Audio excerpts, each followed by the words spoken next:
दुनिया की सबसे हाईएस्ट पीक यानी माउंट एवरेस्ट को अपनी गोद में समेटे बैठा हिमालय एशिया की ग्रेट माउंटेन रेंज है। इंडियन सब कॉन्टिनेंट प्लेन्स को तिब्बतन प्लेटू से सेपरेट करने वाली ये माउंटेन रेंज एशिया में बहने वाली कई रिवर्स का ओरिजिन पॉइंट है। इन माउंटेन रेंजेस में से ओरिजिनेट होने वाली नदियों में से इंडस, गंगा और ब्रह्मपुत्र सबसे प्रमुख हैं। वैसे तो हमारे देश में 400 से ज्यादा नदियां मौजूद हैं जो साथ मिलकर 8 मेजर इंडियन रिवर सिस्टम्स का निर्माण करती है, लेकिन इंडस, गंगा और ब्रह्मपुत्र का सोशल, कल्चरल और इकोनॉमिक पर्सपेक्टिव सबसे वास्ट है। ये तीनों रिवर्स इसलिए भी इंपॉर्टेंट हो जाती है क्योंकि ये तीनों ही रिवर्स एक ट्रांस बाउंड्री रिवर के एग्जांपल हैं। ट्रांस बाउंड्री रिवर्स उन रिवर्स को कहा जाता है जो अलग अलग देशों से होकर बहती हैं। दोस्तों, आज के हमारे इस वीडियो डिस्कशन में हम हिमालयन रेंजेस से निकलने वाली इन तीनों मेजर रिवर्स के बारे में जानेंगे, जहां हम इनके ओरिजिन एंड डिस्चार्ज पॉइंट, इनकी मेजर ट्रिब्यूटरीज और इन रिवर्स के ओवरऑल कोर्स को मैप की मदद से समझने का प्रयास करेंगे। लेकिन आगे बढ़ने से पहले मैं आपको बता दूं कि इस वीडियो की इंपॉर्टेंस यूपीएससी प्रीलिम्स और मेंस के जीएस1 के ज्योग्राफी सेक्शन और भी अलग अलग पर्सपेक्टिव से काफी इंपॉर्टेंट है। तो शुरू करते हैं आज का डिस्कशन। दोस्तों, यूपीएससी की तैयारी करने के लिए आपको बहुत सारे ऑनलाइन बैचेस मिलेंगे, पर आखिरकार क्यों स्टडी आईक्यू का UPSC prelims to interview live batch उसमें से बेस्ट है? दोस्तों, इन बैचेस में आपको 1000+ आवर्स का लाइव कंटेंट डिलीवर किया जाएगा। आपकी तैयारी को पिन पॉइंट फोकस रखने के लिए क्रिस्प नोट्स दिए जाएंगे। किसी भी समय आपके डाउट्स को क्लियर करने के लिए 1-to-1 मेंटोरशिप का फीचर भी आपके पास रहेगा। प्रीलिम्स के लिए प्रैक्टिस क्वेश्चंस, मेंस के आंसर राइटिंग प्रैक्टिस और उसके बाद जो भी स्टूडेंट्स प्रीलिम्स 2024 क्लियर करेंगे उन्हें स्टडी आईक्यू कैंपस में बुलाकर अगले 4 महीनों के लिए मेंस रेसिडेंशियल प्रोग्राम के अंडर रिगरस प्रिपरेशन कराई जाएगी बिना किसी एडिशनल कॉस्ट के। और दोस्तों, ये सब कुछ आपको मिलेगा मात्र और मात्र 29,999 के सुपर डिस्काउंटेड प्राइस पे अगर आप AG live coupon code use करते हैं। दोस्तों, 11 अगस्त को स्टडी आईक्यू के prelims to interview batches English और हिंदी लैंग्वेज में लॉन्च होने जा रहे हैं। इन बैचेस में क्लासेस की टाइमिंग मॉर्निंग 8 AM रहेगी। तो आप भी AG live coupon code use करिए और पूरे देश के यूपीएससी एस्पिरेंट्स के साथ कहिए कि अब तैयारी हुई अफोर्डेबल स्टडी आईक्यू के साथ। इन बैचेस से रिलेटेड सभी इंपॉर्टेंट लिंक्स आपको डिस्क्रिप्शन और पिन कमेंट में मिल जाएंगी।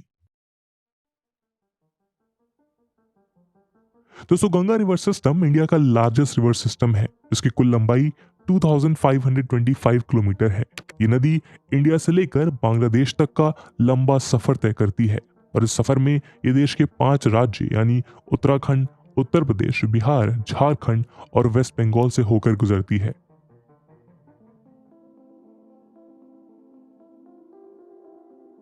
दोस्तों, उत्तराखंड में गंगोत्री और खाटलिंग ग्लेशियर बेस से 19 किलोमीटर दूर बसा है गौमुख नाम का स्थान, जहां से गंगा की पहली मेन अपस्ट्रीम यानी भागीरथी रिवर ओरिजिनेट होती है। दरअसल गंगोत्री ग्लेशियर उत्तरकाशी का सबसे बड़ा और इंडिया का सेकंड लार्जेस्ट ग्लेशियर है, जिसकी टोटल लेंथ 30 और विड्थ 2 किलोमीटर है। भागीरथी रिवर इसी गंगोत्री ग्लेशियर के साउथ में मौजूद गोमुख से अपना सफर शुरू करती है। भागीरथी के सेकंड ट्रिब्यूटरी केदार गंगा है, जो केदार ताल से निकलकर गंगोत्री धाम में भागीरथी में मिलती है। आगे बढ़ने पर भागीरथी में आकर मिलने वाली ट्रिब्यूटरी है जानवी रिवर। इसे जात गंगा भी कहा जाता है। जात गंगा उत्तरकाशी में लोकेटेड पेचनोरा मल्ला से ओरिजिनेट होती है और ये भैरव घाटी नाम की जगह पर आकर भागीरथी में विलीन हो जाती है। उसके बाद झाला नाम की जगह पर सिया गंगा भागीरथी में आकर मिलती है। फिर डोडी ताल से निकलने वाली असी गंगा गंगोरी नाम की जगह पर भागीरथी रिवर में मर्ज हो जाती है। यहाँ से भागीरथी रिवर की विड्थ बढ़ने लगती है क्योंकि टिहरी डैम इसी पर बना हुआ है और टिहरी डैम रिजर्व में मौजूद पानी इसकी चौड़ाई को बढ़ा देता है। यहाँ से आगे चलकर भागीरथी देवप्रयाग पहुंचती है, जिसके लिए गंगा की इस मेन अपस्ट्रीम को 205 किलोमीटर का लंबा और टेढ़ा मेढ़ा सफर तय करना पड़ता है। दोस्तों, गंगा की दूसरी मेन अपस्ट्रीम का नाम है अलकनंदा। वैसे तो अलकनंदा की शुरुआत सतोपंत ग्लेशियर से होती है, लेकिन अपने शुरुआती सफर में ये नदी छोटे से रूप में पहाड़ों को चीरते हुए आगे बढ़ती है। अलकनंदा को बड़े और विशाल रूप प्रदान करने का काम 2 अलग अलग नदियों के द्वारा किया जाता है। इन दोनों नदियों का नाम है धौली गंगा और विष्णु गंगा। धौली गंगा का सफर नीति पास से, तो वहीं विष्णु गंगा का उद्गम बद्रीनाथ से होता है। ये दोनों नदियां विष्णु प्रयाग नाम के स्थान पर एक दूसरे में मिल जाती है और इनके कॉन्फ्लुएंस से अलकनंदा का रूप भी सूक्ष्म से विराट हो जाता है। विष्णु प्रयाग हमारे 5 प्रयागों में से सबसे पहला प्रयाग है। यहाँ से अलकनंदा आगे बढ़ती है और नंदा देवी सेंचुरी पर नंदा घुंटी के करीब मौजूद ग्लेशियर से ओरिजिनेट होने वाली नंदाकिनी रिवर से मिलती है, जिस स्थान पर अलकनंदा का मिलन नंदाकिनी से होता है उस स्थान को नंद प्रयाग के नाम से भी जाना जाता है। ये हमारे 5 प्रयागों में से दूसरा प्रयाग है। इसके बाद अलकनंदा से मिलने वाली नदी का नाम है पिंडार। दोस्तों, पिंडार या जिसे पिंडार गंगा भी कहा जाता है, बागेश्वर डिस्ट्रिक्ट में मौजूद पिंडारी ग्लेशियर से ओरिजिनेट होती है। जिस स्थान पर पिंडार का मिलन अलकनंदा से होता है उसे करण प्रयाग कहा जाता है। करण प्रयाग हमारा तीसरा प्रयाग है। इससे आगे चोराबाड़ी ग्लेशियर से मंदाकिनी रिवर निकलती है। ये रिवर रुद्रप्रयाग में आकर अलकनंदा से मिलती है, जो गंगा रिवर सिस्टम पर बनने वाला चौथा प्रयाग है। अपने आगे का सफर जारी रखते हुए अलकनंदा गढ़वाल डिवीजन के चमोली, रुद्रप्रयाग और पौड़ी से करीब 195 किलोमीटर का सफर तय करते हुए देवप्रयाग नाम के स्थान पर पहुंचती है। देवप्रयाग वह स्थान है जहां अलकनंदा और भागीरथी का मिलन होता है और इन दोनों नदियों के संगम से जिस नदी धारा की उत्पत्ति होती है उसे ही गंगा नाम से जाना जाता है। वहीं गंगा नाम की उत्पत्ति वाला ये देवप्रयाग 5 प्रयागों में से सबसे अंतिम प्रयाग है। दोस्तों, दरअसल प्रयाग का literal meaning Confluence place of reverse होता है, यानी ऐसा स्थान जहां 2 या 2 से ज्यादा नदियां आपस में मिल रही हों। विष्णुप्रयाग, नंदप्रयाग, कर्णप्रयाग, रुद्रप्रयाग और देवप्रयाग इस इलाके में मौजूद वो 5 प्रयाग हैं जिनका हिंदू धर्म में काफी महत्व है।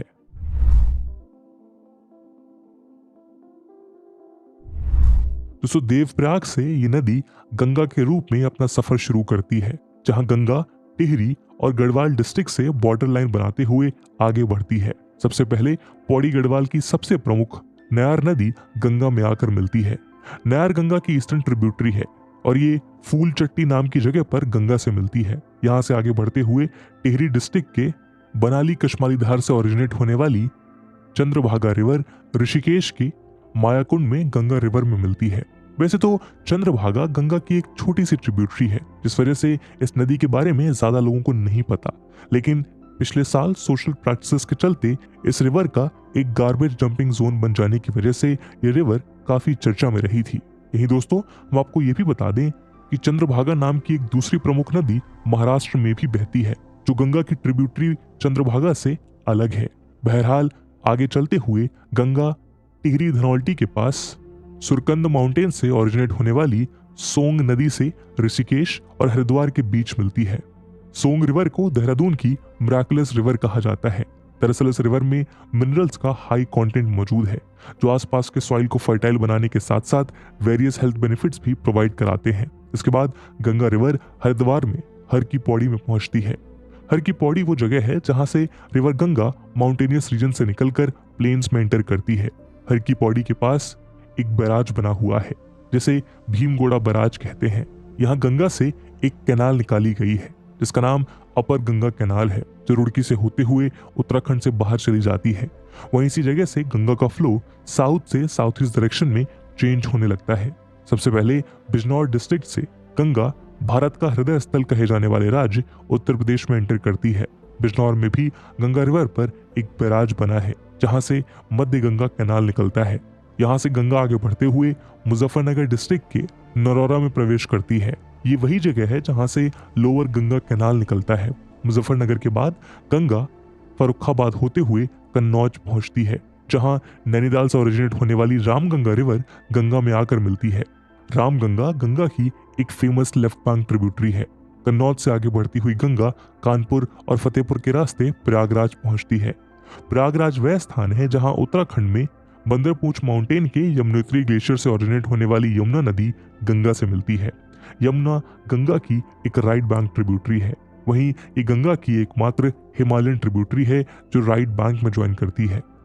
प्रयागराज से आगे रिवर गंगा मिर्जापुर और वाराणसी होते हुए गाजीपुर पहुंचती है।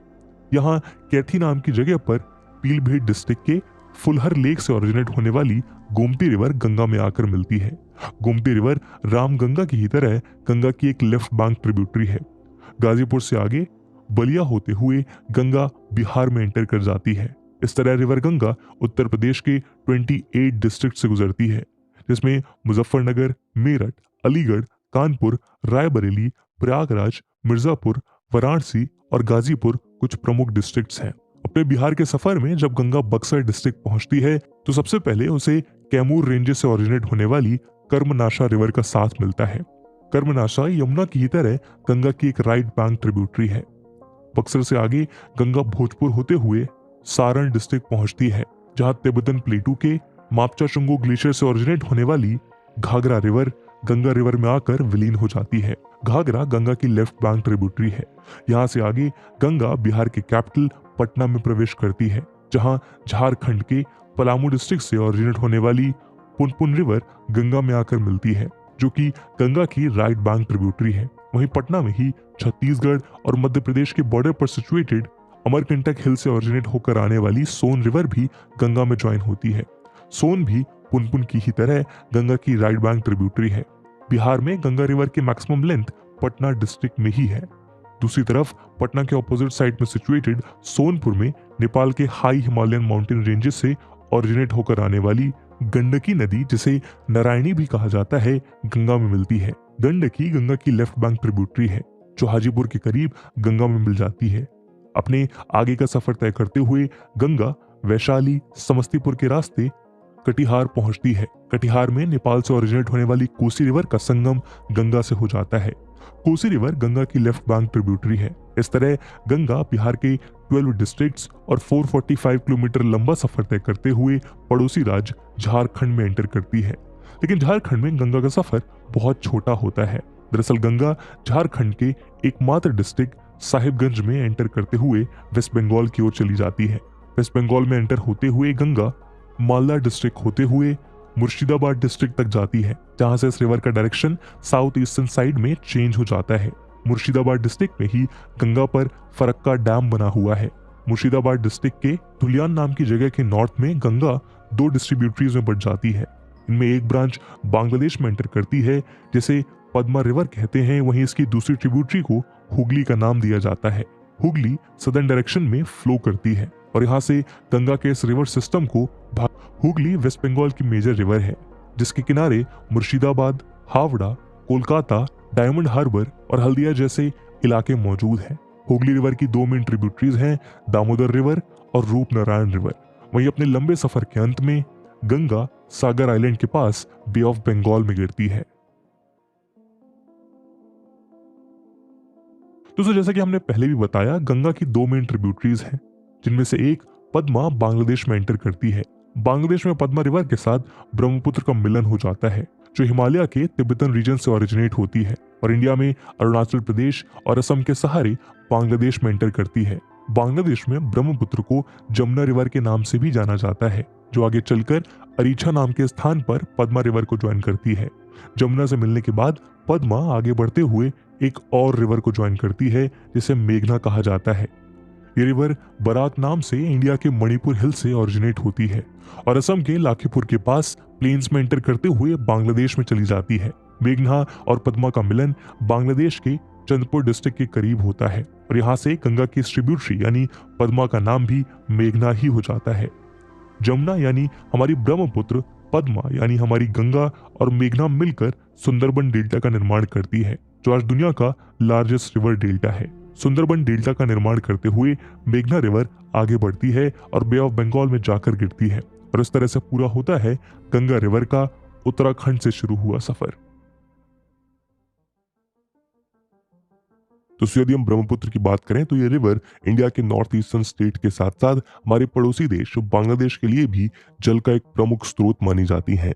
यानी ये नदी एक ट्रांस बाउंड्री रिवर है, जो एशिया के अलग अलग देशों से होकर बहती है। इन देशों में तिब्बत, भूटान, इंडिया और बांग्लादेश जैसे देश शामिल हैं। तिब्बत से लेकर बांग्लादेश के बीच फ्लो करने वाली ब्रह्मपुत्र का दायरा काफी बड़ा है और कुछ रिपोर्ट के मुताबिक इस रिवर का total catchment area 5,80,000 square kilometre तक फैला हुआ है। वहीं अगर हम सिर्फ इंडिया की बात करें तो इस रिवर का total catchment area 1,94,413 square kilometre तक एक्सटेंडेड है। इन सब के अलावा इस विशाल नदी के शोर्स ने अपने जीवन काल में कई सिविलाइजेशंस और कल्चर्स के मिलन को भी विटनेस किया है, जिनमें आर्य अनार्य, मंगोल तिब्बतन, बर्मीज द्रविडियन और मुगल अहोम कल्चर्स का कोलिजन सबसे अहम है। तिब्बतन रीजन से ओरिजिनेट होने वाली ये नदी अपने ओवरऑल कोर्स के दौरान अलग अलग रीजन में अलग अलग नामों से जानी जाती है, जिनमें सांगपो और जमुना जैसे नाम सबसे विख्यात हैं।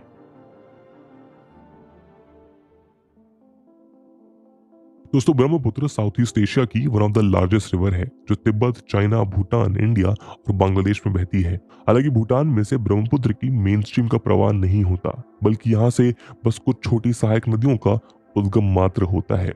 एवरेज डिस्चार्ज के नजरिए से ये रिवर वर्ल्ड की 5th लार्जेस्ट और लेंथ के अकॉर्डिंग वर्ल्ड की 15th लार्जेस्ट रिवर है। यदि हम इस रिवर के ओरिजिन की बात करें तो 19th सेंचुरी से पहले इस रिवर का ओरिजिन दुनिया के लिए एक मिस्ट्री की तरह था, लेकिन अर्ली 19th सेंचुरी में कुछ यूरोपियंस ने इसके ओरिजिन पॉइंट के बारे में पता लगाया, जिसके बाद से 3 ग्लेशियर्स को ब्रह्मपुत्र रिवर का ओरिजिन कंसीडर किया जाता है। इन ग्लेशियर में सबसे पहला नाम है खूबी ग्लेशियर, जिसे वाटर डिस्चार्ज के आधार पर इसका सोर्स माना जाता है। दूसरा नाम है चेमायुंगनुंग का, जिसे टर्म्स ऑफ लेंथ के बेसिस पर ब्रह्मपुत्र का ओरिजिन पॉइंट माना जाता है। वहीं आखिरी नाम है अंगसी ग्लेशियर, जिसे सैटेलाइट इमेजेस के एनालिसिस के अकॉर्डिंग ब्रह्मपुत्र का ओरिजिन कंसीडर किया जाता है। हालांकि मोस्ट ऑफ द सोर्सेज ये मानते हैं कि ब्रह्मपुत्र तिब्बत के चेमयांगडुंग ग्लेशियर से ओरिजिनेट होती है, जो कि मानसरोवर लेक के पास मौजूद है। मानसरोवर लेक को तिब्बत में मपांग युत्सो के नाम से भी जाना जाता है और ये फेमस माउंट कैलाश से कुछ ही किलोमीटर्स की दूरी पर मौजूद है। यहाँ से निकलकर ब्रह्मपुत्र इंडिया में असम वैली के थ्रू और जोरान इलाके की बहुत सी छोटी बड़ी ट्रिब्यूटरीज इसमें आकर मिल जाती हैं। इनमें से कुछ फेमस लेफ्ट बैंक ट्रिब्यूटरीज हैं दिहिंग, धनसिरी और कलंग।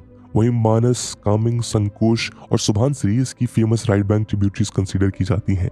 हालांकि ब्रह्मपुत्र की ज्यादातर ट्रिब्यूटरीज इसके राइट बैंक साइड से इसे ज्वाइन करती हैं, क्योंकि ये सभी ट्रिब्यूटरीज हिमालयन रीजन से ओरिजिनेट होकर आती हैं। साउथ वेस्ट तिब्बत से ओरिजिनेट होने वाली रिवर ब्रह्मपुत्र की ओवरऑल लेंथ अप्रोक्सीमेटली 2900 किलोमीटर है। वहीं इसकी एवरेज डेप्थ 38 मीटर्स और एटमोस्ट डेप्थ 120 मीटर्स है। ब्रह्मपुत्र एक ब्रेडेड रिवर है, यानी ये एक लट वाली नदी है, जहां ये विशाल नदी एक मोटी धारा ना होकर बिखरी हुई है और आपस में गुंडी हुई धारा के रूप में आगे बढ़ती है। यही वजह है कि ये नदी अपने सफर के दरमियान कई छोटे बड़े रिवर आइलैंड को बनाती हुई फ्लो करती है। ब्रह्मपुत्र रिवर को एंशिएंट ग्रीक लिटरेचर में डायडेंस और ओइडेंस जैसे नामों से पुकारा गया है। वहीं एंशिएंट संस्कृत में इसे लोहित्य नाम की एक नदी का जिक्र किया गया है, जो त्रेता और द्वापर युग के दौरान भारत के सबसे पूरब में बहती थी। कुछ रिसर्चर्स के अनुसार लोहित और कोई नहीं, ब्रह्मपुत्र रिवर का ही एंशिएंट नाम था। आज असम में रहने वाले लार्जेस्ट एथनोलिंग्विस्टिक ग्रुप बोडो इसे भुल्लम बुथुर कहकर पुकारते हैं, जिसका मतलब होता है मेकिंग अ गर्गलिंग साउंड। दरअसल ब्रह्मपुत्र रिवर असम के आसपास के इलाकों से निकलते वक्त गर्गलिंग साउंड यानी गुड़गुड़ाहट की आवाज पैदा करते हुए आगे बढ़ती है। इस वजह से बोडो ट्राइब इसे भुल्लम बुथुर बुलाती है। इस सब के अलावा मौजूदा वक्त में ब्रह्मपुत्र को और भी कई नामों से जाना जाता है, इसकी चर्चा हम आगे करेंगे। लेकिन चलिए अब इस रिवर के कोर्स को फेज्ड मैनर में समझने की कोशिश करते हैं। दोस्तों, जैसा कि हमने आपको पहले भी बताया, ब्रह्मपुत्र साउथ वेस्ट तिब्बत के नदन हिमालयाज में सिचुएटेड माउंट कैलाश के पास मौजूद मानसरोवर लेक से ओरिजिनेट होती है। इसके बाद ये रिवर 4000 मीटर की एवरेज हाइट पर करीब 1700 किलोमीटर तक ईस्ट डायरेक्शन में फ्लो करती है। वही कारण है कि इस रिवर को one of the highest river in the world भी कहा जाता है। अपने अपर कोर्स में ब्रह्मपुत्र को जनरली सांगपो, जिसका अर्थ प्योरीफायर है, के नाम से जाना जाता है। वहीं इसका चाइनीज नेम यारलंग जांगबो भी है। हिमालयन रेंजेस की पैरेलल चलते हुए अपने ईस्टर्न मोस्ट पॉइंट पर ब्रह्मपुत्र रिवर माउंटेन नामचा बरवा के पास साउथ डायरेक्शन में मुड़ते हुए एक जॉर्ज का निर्माण करती है। इसी दौरान ये यारलंग सांगपो केनियन यानी एक घाटी का निर्माण करती है, जो कि वर्ल्ड की डीपेस्ट केनियन है। इससे आगे बढ़ते हुए रिवर ब्रह्मपुत्र इंडिया के नदन अरुणाचल प्रदेश में एंटर करती है। दोस्तों, इंडिया में ब्रह्मपुत्र की जर्नी अरुणाचल प्रदेश से स्टार्ट होती है और ये अरुणाचल में जैसे ही एंटर करती है सियांग रिवर के नाम से जानी जाती है। अरुणाचल का माउंटेन रीजन के बाद ये प्लेन्स में फ्लो करती हुई आगे बढ़ती है और प्लेन्स में इसका नाम दिहांग रिवर हो जाता है।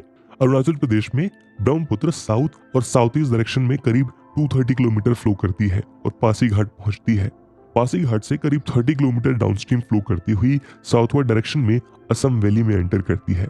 असम वैली की कुछ रीजन में इसे लुइत रिवर भी कहा जाता है। असम वैली रीजन में 2 मेजर रिवर्स दिबांग और लोहित आकर इसमें ज्वाइन होती हैं। Dibang river Indo China border के पास अरुणाचल प्रदेश के दिबांग वैली से और लोहित ईस्टर्न तिब्बत रीजन से ओरिजिनेट होकर आती है। ये दोनों ब्रह्मपुत्र रिवर की लेफ्ट बैंक ट्रिब्यूटरीज हैं, जो तिनसुकिया डिस्ट्रिक्ट के सादिया टाउन के पास ज्वाइन होती है। या हम यूं भी कह सकते हैं कि इस पॉइंट पर दिहांग, दिबांग और लोहित तीनों रिवर्स आपस में ज्वाइन होती है। इस कन्वर्जेंस पॉइंट से रिवर काफी वाइड हो जाती है और यहाँ से ये ब्रह्मपुत्र कहलाती है। दोस्तों यहाँ हम आपको ये भी बता दें कि लोहित रिवर पर ही भूपेन हजारिका सेतु बना है, जिसे ढोला सादिया ब्रिज भी कहते हैं। ये ब्रिज असम और अरुणाचल प्रदेश को आपस में कनेक्ट करता है। आगे चलकर इसमें एक और लेफ्ट बैंक ट्रिब्यूटरी ज्वाइन करती है, जिसे दिहिंग रिवर या बूढ़ी दिहिंग के नाम से भी जाना जाता है, जो अरुणाचल प्रदेश के ईस्टर्न हिमालय से ओरिजिनेट होकर आती है। ये रिवर डिब्रूगढ़ के पास दिहिंग मुख नाम के स्थान पर ब्रह्मपुत्र में आकर मिल जाती है। ब्रह्मपुत्र रिवर पर धेमाजी डिस्ट्रिक्ट और डिब्रूगढ़ डिस्ट्रिक्ट के बीच बोगीबील ब्रिज बना हुआ है, जो कि इंडिया का longest rail cum road bridge है। इस ब्रिज की लंबाई 4.94 किलोमीटर है। अपने आगे के सफर को जारी रखते हुए ब्रह्मपुत्र डिब्रूगढ़ और लखीमपुर डिस्ट्रिक्ट के बीच 2 चैनल्स में डिवाइड हो जाती है। नदन चैनल को खेरकुटिया और सदन चैनल को ब्रह्मपुत्र ही कहते हैं। जहां ये दोनों चैनल डिवाइड होते हैं, वहां वर्ल्ड का लार्जेस्ट रिवर आइलैंड है, माजुली आइलैंड कहते हैं। ये आइलैंड इतना बड़ा है कि 2016 में इसे असम का एक डिस्ट्रिक्ट डिक्लेयर कर दिया गया था। इस आइलैंड को क्रॉस करके करीब 100 किलोमीटर बाद वापस दोनों चैनल फिर से एक दूसरे के साथ ज्वाइन हो जाते हैं। आगे चलने पर तिब्बत से ओरिजिनेट होकर आने वाली सुबानसिरी रिवर लखीमपुर डिस्ट्रिक्ट में ब्रह्मपुत्र में मिलती है, जो उसकी राइट बैंक ट्रिब्यूटरी है। इसके बाद दिखौ रिवर, जो कि नागालैंड के हिल से ओरिजिनेट होकर आती है, वो दिखौ मुख में आकर ब्रह्मपुत्र में विलीन हो जाती है। वहीं धनसिरी नाम की एक और रिवर नागालैंड से ओरिजिनेट होकर आती है, जो धनसिरी मुख में ब्रह्मपुत्र रिवर में मिल जाती है। ये दोनों ही रिवर्स ब्रह्मपुत्र की लेफ्ट बैंक ट्रिब्यूटरीज हैं। इसके आगे तेजपुर में ब्रह्मपुत्र रिवर में जिया भोरोली रिवर ज्वाइन करती है, जिसे कामेंग रिवर के नाम से भी जाना जाता है। ये अरुणाचल प्रदेश के तवांग बॉर्डर डिस्ट्रिक्ट से ओरिजिनेट होती है, जो कि ब्रह्मपुत्र रिवर की राइट बैंक ट्रिब्यूटरी है। कोपली मुख में मेघालय से ओरिजिनेट होने वाली कोपली रिवर आकर ब्रह्मपुत्र में मिलती है, जो उसकी लेफ्ट बैंक ट्रिब्यूटरी है। अपने सफर में आगे बढ़ते हुए ब्रह्मपुत्र शिलोंग प्लेटू को कट करती हुई बढ़ती है और गुवाहाटी में इसकी विड्थ सबसे कम हो जाती है। गुवाहाटी से सटे सराई घाट में रेल कम रोड ब्रिज बना हुआ है, जो कि ब्रह्मपुत्र रिवर पर बना first rail cum road bridge है, जिसका इनॉग्रेशन देश के प्राइम मिनिस्टर नेहरू ने 1962 में किया था। गुवाहाटी से आगे ब्रह्मपुत्र के सफर में जोगी घोपा नाम की जगह पर सदन भूटान से आने वाली मानस रिवर ज्वाइन करती है, जो एक राइट बैंक ट्रिब्यूटरी है। इसके बाद रिवर ब्रह्मपुत्र असम के धुबरी पहुंचती है। धुबरी में भूटान से आने वाली संकोश रिवर ज्वाइन करती है, जो उसकी राइट बैंक ट्रिब्यूटरी है। संकोश रिवर को गदाधर के नाम से भी जाना जाता है। यहाँ आपको ये भी बताते चले कि सदिया से धुबरी तक को नेशनल वाटरवे 2 डिक्लेयर किया गया है। धुबरी से नीचे की तरफ गारो हिल्स में साउथ टर्न लेती हुई ब्रह्मपुत्र बांग्लादेश में एंटर करती है। बांग्लादेश में एंटर करने से पहले इंडिया में रिवर ब्रह्मपुत्र 916 किलोमीटर का सफर तय करती है। इस 916 किलोमीटर लंबे और घुमावदार सफर के दौरान ब्रह्मपुत्र सब बेसिन का निर्माण भारत के 6 राज्यों में करती है। ये राज्य हैं अरुणाचल प्रदेश, असम, मेघालय, नागालैंड, सिक्किम और वेस्ट बंगाल। ड्रेनेज एरिया के हिसाब से अरुणाचल प्रदेश ब्रह्मपुत्र के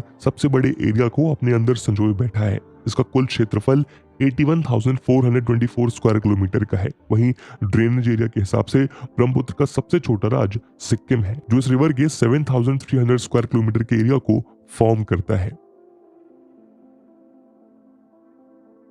दोस्तों बांग्लादेश में ब्रह्मपुत्र प्लेन्स में एंटर करती है। बांग्लादेश में एंटर करने के बाद इस रिवर का नाम जमुना हो जाता है।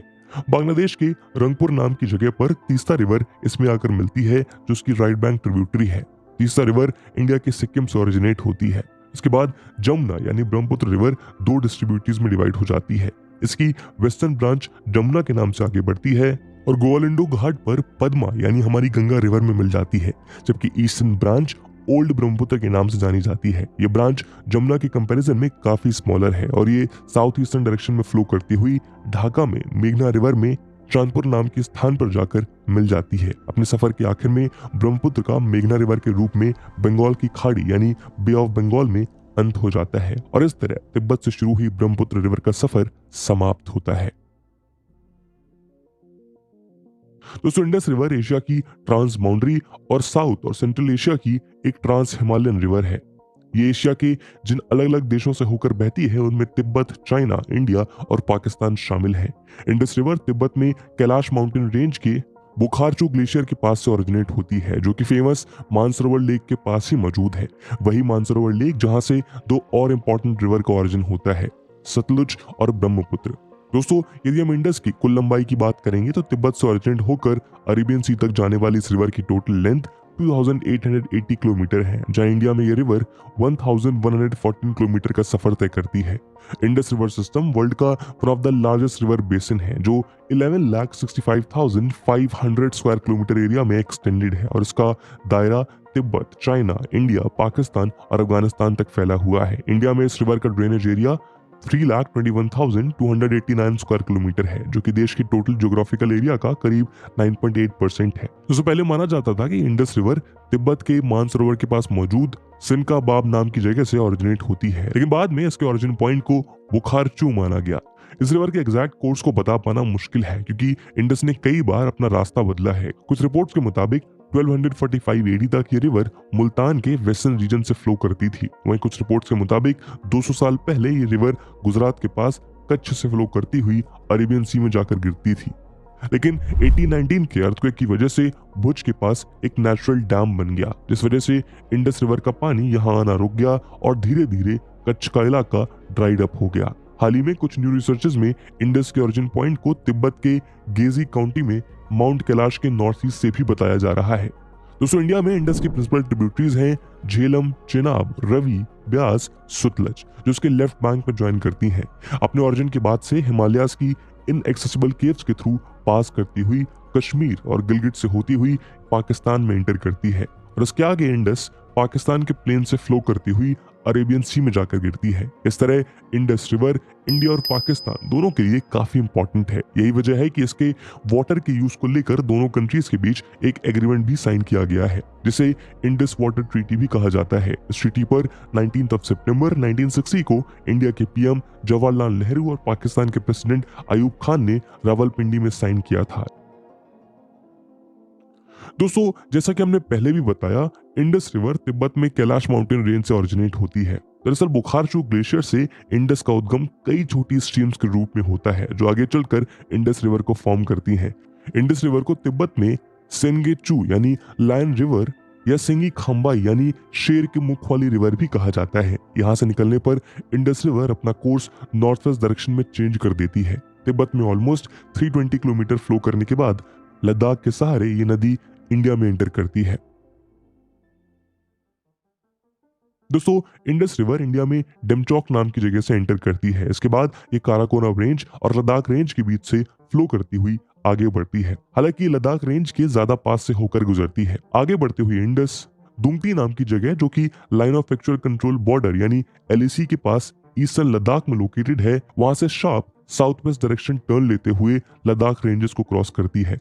लद्दाख रेंजेस और जांस्कर वैली के बीच फ्लो करते हुए इंडस लद्दाख के ले रीजन में पहुंचती है। ले डिस्ट्रिक्ट के निमो के पास जांस्कर रिवर आकर इंडस में ज्वाइन करती है। जांस्कर रिवर इंडस की फर्स्ट मेजर ट्रिब्यूटरी है, जो हिमालयन रेंज के नॉर्थ ईस्ट से ओरिजिनेट होती है और हिमालयाज और जांस्कर के बीच नॉर्थ ईस्ट डायरेक्शन में फ्लो होती हुई इंडस रिवर के नियर आकर मिलती है। जांस्कर रिवर इंडस की एक लेफ्ट बैंक ट्रिब्यूटरी है। ले से आगे भी इंडस रिवर सेम डायरेक्शन यानी नॉर्थ वेस्टर्न कोर्स में आगे बढ़ते हुए कारगिल डिस्ट्रिक्ट के बटालिक टाउन पहुंचती है। इसके बाद कारगिल होते हुए Indus river line of control यानी एलओसी क्रॉस करते हुए पीओके में एंटर करते हुए बाल्टिस्तान रीजन के स्कर्दू पहुंचती है। दोस्तों, इंडस रिवर के बाल्टिस्तान रीजन पहुंचने पर स्कर्दू टाउन के ईस्ट में कैरिस नाम की जगह पर श्योक रिवर इंडस रिवर में आकर ज्वाइन करती है। श्योक रिवर इंडिया के कश्मीर रीजन के काराकोरम रेंजेस में सियाचिन के रिमो ग्लेशियर से ओरिजिनेट होती है। श्योक रिवर इंडिया की एक राइट बैंक ट्रिब्यूटरी है। स्कर्दू से आगे भी river Indus north west direction में बढ़ती हुई गिलगिट पहुंचती है। यहाँ जुगलोट और बुंजी नाम के टाउन्स के पास गिलगिट रिवर इंडस में आकर ज्वाइन करती है, जो उसकी राइट बैंक ट्रिब्यूटरी है। गिलगिट से इंडस रिवर साउथ टर्न लेती है और साउथ वेस्ट डायरेक्शन में फ्लो करती हुई आगे बढ़ती है, जहां ये north west frontier province NWFP में एंटर करते हुए पाकिस्तान पहुंच जाती है। दोस्तों, इंडस पाकिस्तान की लार्जेस्ट रिवर है और ये वहां की नेशनल रिवर है। जब इंडस पीओके से होते हुए पाकिस्तान पहुंचती है तो रीजन में हिमालय का वेस्टर्न मोस्ट मेजर पीक नंगा पर्वत पड़ता है। ये पीक बहुत से ग्लेशियर का होम भी है, जिन ग्लेशियर से कई स्ट्रीम इंडस रिवर में आकर मिलती है, जो इस रिवर के वाटर लेवल को काफी बढ़ा देती है। यहाँ से साउथ वेस्टर्न डायरेक्शन में बढ़ते हुए खैबर पख्तूनख्वा प्रोविंस को क्रॉस करते हुए इंडस प्लेन्स में एंटर कर जाती है और पंजाब प्रोविंस पहुंचती है, जहाँ अटोक नाम की जगह पर काबुल रिवर इंडस में आकर ज्वाइन करती है, जो कि अफगानिस्तान में हिंदू कुश माउंटेन्स के सांगलाक रेंज से ऑरिजिनेट होती है और इस्लामाबाद के नॉर्थ वेस्ट में इंडस रिवर में ज्वाइन होती है। दूसरी हम आपकी जानकारी के लिए बता दें कि काबुल नदी ही वो कुबा रिवर है जिसका जिक्र ऋग्वेद में किया गया है। आगे इंडस रिवर को पंजाब प्रोविंस के राजनपुर डिस्ट्रिक्ट के मिठानकोट नाम की जगह के पास पंचनद रिवर्स ज्वाइन करती हैं। दोस्तों, पंचनद का लिटरल मीनिंग होता है 5 रिवर्स। दरअसल पंचनद 5 ईस्टर्न ट्रिब्यूटरीज यानी झेलम, चिनाब, रवि, ब्यास और सतलुज के एक्यूमुलेटेड वाटर को कहा जाता है। वहीं पंजाब का नाम भी इन्हीं 5 नदियों के मिलने से बना है। तो आइए इंडस की इन 5 ट्रिब्यूटरीज को विस्तार से जानते हैं जो पंचनद का निर्माण करती है। दोस्तों, झेलम रिवर पंजाब की 5 रिवर में से वेस्टर्न मोस्ट रिवर है। झेलम को ऋग्वेद में विस्तुस्ता, ग्रीक लिटरेचर में हाइड्रोस्पेस और कश्मीर में लोकली वेट नाम से भी जाना जाता है। ये वही हाइड्रोस्पेस है जिसके किनारे 326 बीसी में अलेक्जेंडर और पोरस के बीच युद्ध हुआ था। इंडस का ओरिजिन कश्मीर वैली के पीर पंजाल रेंज में मौजूद विरियांग के स्प्रिंग से माना जाता है, जिसके बाद ये रिवर श्रीनगर और वुलर लेक होते हुए आगे बढ़ती है। बारामूला में झेलम रिवर एक जॉर्ज के थ्रू पास करती है और पाकिस्तान में एंटर करती है। अप्रोक्सीमेटली 724 किलोमीटर का सफर तय करने के बाद ये पंजाब प्रोविंस के जहांग डिस्ट्रिक्ट में त्रिमू नाम की जगह पर चिनाब रिवर से ज्वाइन होती है। झेलम की मेजर ट्रिब्यूटरी किशन गंगा है, जिसे नीलम रिवर के नाम से भी जाना जाता है।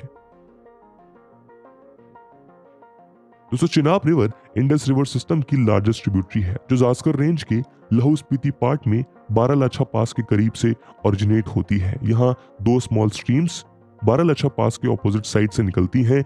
इसमें एक का नाम चंद्र और दूसरा का नाम भागा है। इन दोनों के मिलने से ही चंद्रभागा रिवर फॉर्म होती है, जिसे चिनाब के नाम से भी जाना जाता है। ये पंगी वैली होते हुए किश्तवर में एक डीप जॉर्ज को कट करती हुई जम्मू एंड कश्मीर में अखनूर के प्लेन में एंटर करती है। फिर यहाँ से ये पाकिस्तान चली जाती है, जहां पंचनद में झेलम और रवि रिवर वाटर्स रिसीव करने के बाद सतलुज में मिलती हैं। पंचनद की 3rd रिवर है रवि, जो हिमाचल प्रदेश के रोहतांग पास के नियर कुल्लू हिल से ओरिजिनेट होती है। इसके बाद पीर पंजाब और धौलाधार रेंजेस के बीच फ्लो करती हुई चंबा क्रॉस करती है और साउथ वेस्टर्नली टर्न लेते हुई धौलाधार रेंज की एक डीप जॉर्ज को कट करती है और पाकिस्तान के पंजाब प्रोविंस माधोपुर के पास प्लेन्स में एंटर करती है, जहां ये रंगपुर के पहले चेनाब में मिल जाती है। पंचनद की 4th रिवर ब्यास है, जो रोहतांग पास के करीब से ओरिजिनेट होती है, जिसके बाद ये धौलाधार रेंज को क्रॉस करती हुई साउथ वेस्टर्नली डायरेक्शन में आगे जाकर इंडिया में ही पंजाब के हरके नाम की जगह पर सतलुज रिवर में मिल जाती है। ब्यास रिवर की टोटल लेंथ 460 किलोमीटर है। दोस्तों, सतलुज का एंशिएंट नाम शुद्धुद्री है, जिसे ग्रीक लिटरेचर में ज़ाराड्रोस नाम से भी जाना जाता है। सतलुज पंचनद की 5th रिवर है, जो तिब्बत के मानसरोवर लेक के पास से ओरिजिनेट होती है। इंडस रिवर की तरह ये भी तिब्बत हिमाचल प्रदेश बाउंड्री पर शिपकीला तक नॉर्थ वेस्टर्ली डायरेक्शन में बहती हुई पंजाब के प्लेन्स में एंटर करने से पहले नैना देवी धार में एक जॉर्ज को कट करती है, जहां फेमस भाखरा डैम कंस्ट्रक्ट किया गया है। रोपर में प्लेन्स में एंटर करने के बाद ये वेस्टवर्ड डायरेक्शन में टर्न होती है और इसमें हरीके के पास ब्यास रिवर ज्वाइन होती है। फिरोजपुर से फजलका तक ये इंडिया और पाकिस्तान के बीच नियरली 120 किलोमीटर की बाउंड्री फॉर्म करती है। आगे के सफर में इसे पाकिस्तान में रवि, चिनाब और झेलम रिवर्स का कलेक्टिव ड्रेनेज मिलता है और ये मिठानकोट से कुछ किलोमीटर की दूरी पर इंडस रिवर को ज्वाइन करती है। सतलुज की टोटल लेंथ 1450 किलोमीटर है, जिसमें इंडियन टेरिटरी में ये 1050 किलोमीटर फ्लो करती है, यानी इंडस रिवर सिस्टम की ये लॉन्गेस्ट रिवर है। इस तरह पंचनद में मिलने के बाद आगे बढ़ते हुए इंडस रिवर सिंध प्रोविंस पहुंचती है, यहाँ के टेढ़े मेढ़े रास्तों से गुजरती है और डेल्टा का निर्माण करती है और फाइनली कराची के पास अरेबियन सी में गिरती है और इस तरह पूरी होती है इंडस रिवर की जर्नी। और इसी जर्नी के साथ दोस्तों आज की वीडियो को हम यही विराम देते हैं। ये थी कहानी गंगा, ब्रह्मपुत्र और इंडस की। इस वीडियो में हमने हिमालयन रिवर सिस्टम को डिटेल में समझा। अगले वीडियो में आप कौन से रिवर सिस्टम को समझना चाहते हैं कमेंट सेक्शन में जरूर बताइएगा।